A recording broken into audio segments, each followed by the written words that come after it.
कोल्हापूर जिल्ह्यात सुरू असलेल्या मुसळधार पावसामुळे पंचगंगा नदी दुथडी भरून वाहत आहे। नदीतून वाहून आलेल्या जलपर्णीने शिरोळ तालुक्यातील शिरढोण कुरुंदवाड पुलाला विळखा घातलाय। जलपर्णीमुळे पुराचं पाणी पूर्ण क्षमतेने पुढे जात नाही, त्यामुळे या पुलाला धोका निर्माण झालाय। प्रशासनाने या जलपर्णीचा तात्काळ बंदोबस्त करावा अशी मागणी आंदोलन अंकुशने केली आहे।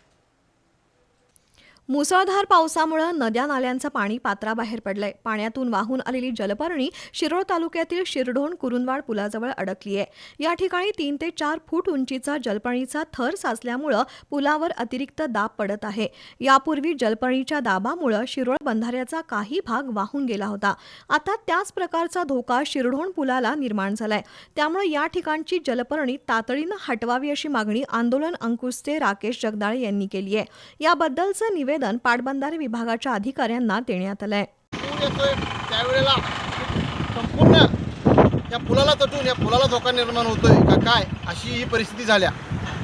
पाटबंधारे खातं नुसतं शेतकऱ्यांच्याकडून कर वसुलीसाठीच आहे का काय असं म्हणावं लागेल। तात्काळ हा केंद्रावर जलपर्णी काढून हिचा पूल मोकळा करावा, अन्यथा या पुलाला धोका निर्माण होणार आहे। त्याची सर्वस्वी जबाबदारी कोल्हापूरच्या पाटबंधारे विभागाची असेल, एवढंच मी सांगतो।